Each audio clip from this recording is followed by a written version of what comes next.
Hey guys, and welcome back to episode 16 of the Rayo Vallecano career mode save here on FIFA 19.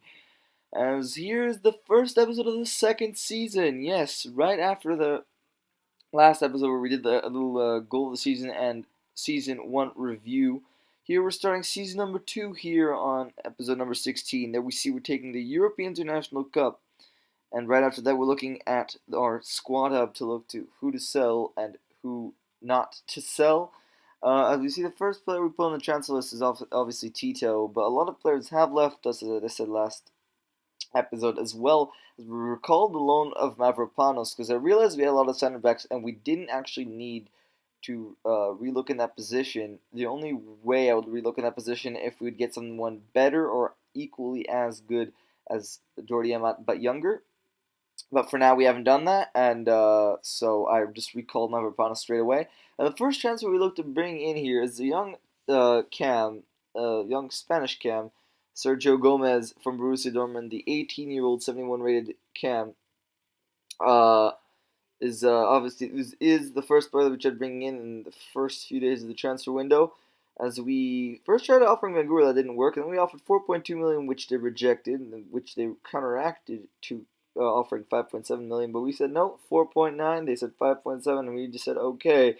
So after that whole mamma jamma of sequences of things, we went into the player negotiations, where as we're about to see as it's loading up, we gave him a squad rotation role as well as a 5-year contract, as we edited there, and they wanted a release clause. I said no, and then we offered his wages, which I believe we offered 14,000, so he wouldn't argue, and yep, there we go. He accepted the 14,000, and we see we gave him the number 15 jersey. I'm pretty sure it was, as we looked around the numbers, and I came to a consensus that the number 15 was perfect for him, and I think that will suit him. As yeah, pretty sure I do give him the number 15. Yeah, there we go. Gave him the number 15, and the next thing we see is we set up a youth academy.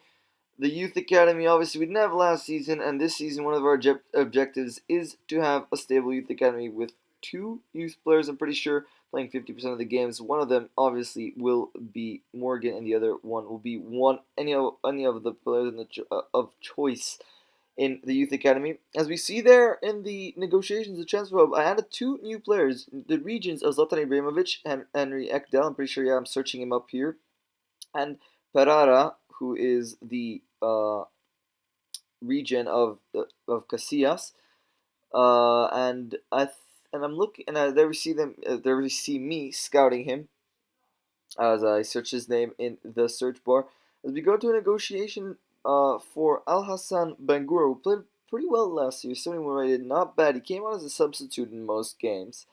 And we decided to sell him for a fee of 3.7 million plus 1% a release clause, and they accepted. We didn't really need him. He was a great player, but he was getting on a bit, and we looked to move him on to a different team, because obviously we're looking to get younger and brighter prospects into this team. First game of the preseason, though, we simmed it like last year. We won 4-1 against Mainz, and we see the training grew by 1, and we simmed the second game of the European International Cup right after that, where we lost 2-0 to Vitesse, but that was not it, as the transfers kept on piling in, and we attempted to go for the Argentinian striker Lautaro Martinez, because I thought to myself, although Wilfred Moni was great, and he did offer us the golden, and he did get us the golden boot last year, I thought we needed more. We needed a bit more due to the fact that we're going to play Europa League football this season.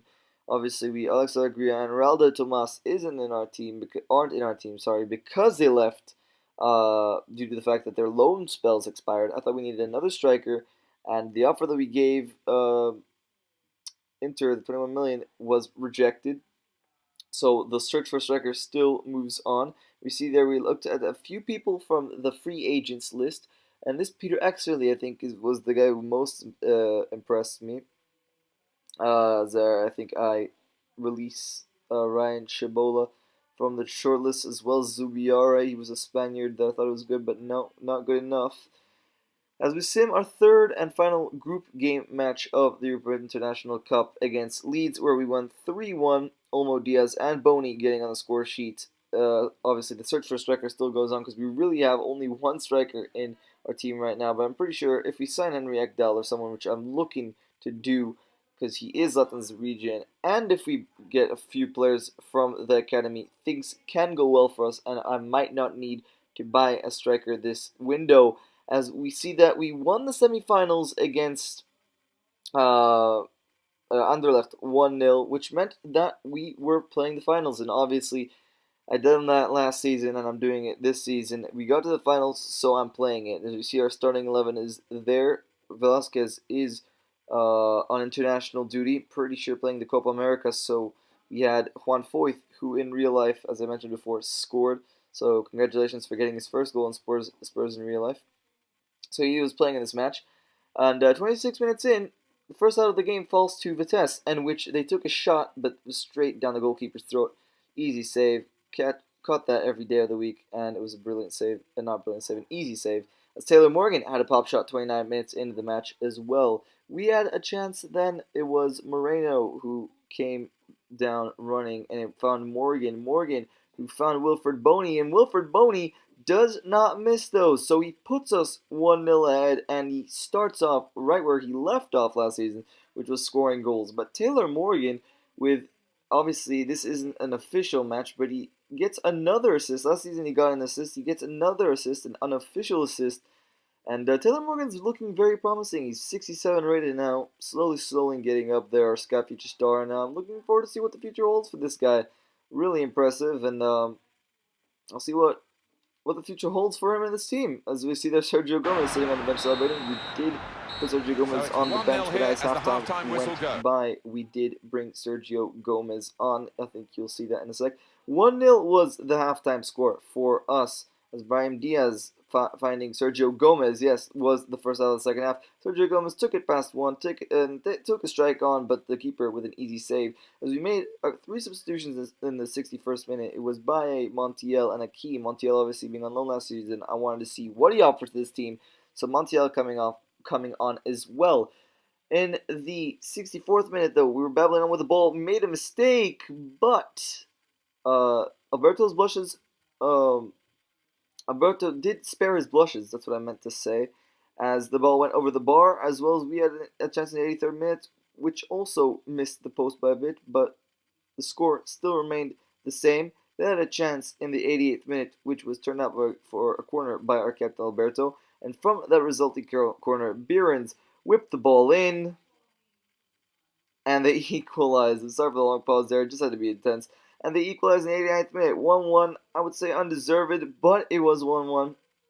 A brilliant header. I think that was by their center back. I think the guy was on the front post was Akeem. Couldn't manage to get. That was a perfect header, really, into that place. Akeem couldn't jump. Kind of like what Trippier did in the World Cup against Colombia. Couldn't quite jump and get the ball cleared, but Alberto, scurrying hands, couldn't do anything about it. No, it wasn't actually. It was their midfielder, Usama Arafalu. Well, it's going to be decided here in the end by penalties. Who headed that clutch header in and made it 1-1. So that meant that the game ended and went into penalties, as we see that the first penalty was Jose Pozo, our number 22, who slotted that coolly in. So that meant that we led 1-0 on penalties in this cup finals, as there Alberto doing the motions to get their player to miss, and he done exactly that, as unstepped Brandon Baye to give us a 2-goal difference in this penalty shootout, and the guy who scored last season against Levante misses here in this penalty shootout, as Darafalo, the goal scorer, misses again, 2 shots down the middle, and Alberto guesses both of them correct. Kakuta then trying to double our lead in this game, but does not do better than what Vitesse have done so far in this penalty shootout, and missed. So we try to get them to miss for a 3rd time running, shot down the middle again, but this time Alberto couldn't reach it, as Juan Foyth stepped up for the 4th penalty and tucked it coolly, the young Argentinian center back, playing bar number 3, as Fior tucks that in brilliantly and made that to 2-2. We needed to score here. Sergio Gomez stepped up, and on came the new signing and tucked that in. So this meant that if they would miss this by Brian Linson, they would lose the match. And on stepped the number 11 and did in fact miss. So that meant that we won the European International Cup for a second year running. You see there Alberto celebrating with the goalkeeper and the commentator talking about the successes. So see you guys in the celebrations. Well, he's moving on the line. He makes the goal look small.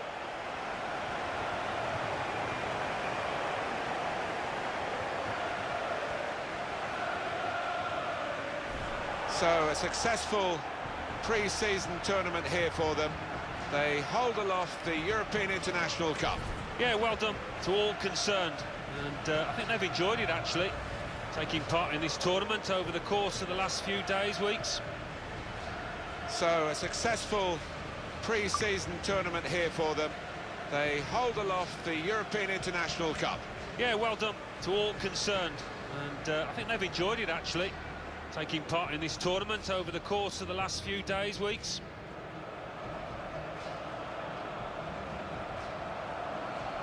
And there we go. Here we are in the celebrations, and they lift the European International Cup for a second year running. Is there the youngster Taylor Morgan standing right by our most experienced player Alberto with the captain's armband as he lifts the European International Cup. Obviously, it's a meaningless piece of silverware. It does give us money. It does give us a bit of joy for the big tough season ahead. As there we see us celebrating there.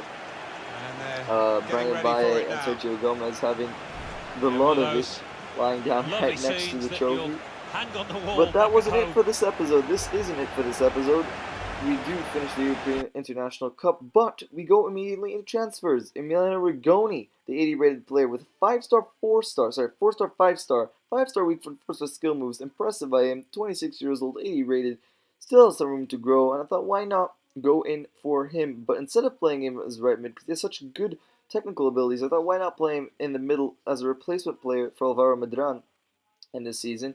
So we opted the first one, 17.5, I'm pretty sure that was, which was his current evaluation. Then we go for 18.2, which they agreed upon. So that was good that we got that deal through. And I think that meant that we had to go into his contract negotiations. And he demanded crucial, so he said, all right. We gave him that, asked him for 5 years, didn't want that 5 years, wanted 3 years. We offered 4, they accepted. Then he wanted a release clause. I do not like release clauses because you never know who will come in depending on form. So I didn't offer that release clause. I offered $36,000 per week, and he accepted. So that made it our most expensive signing this in this career mode so far. As we see that we already met one of our brand exposure goals, which was sign a very good center midfielder, which we've done, and then we see the youth development and the objectives overview, which tell us that they want us. Our league objectives is to finish in mid-table, so which we can definitely do after last season being in the Europa League.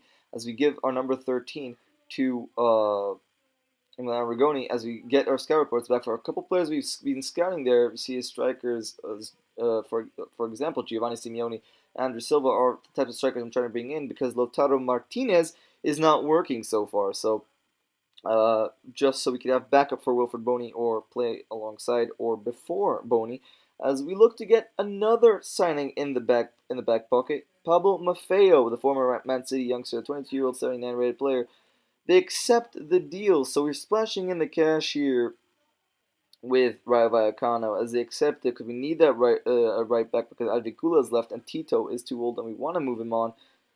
As the demands crucial in the player negotiations, and we asked for 5 years, they accept, and then we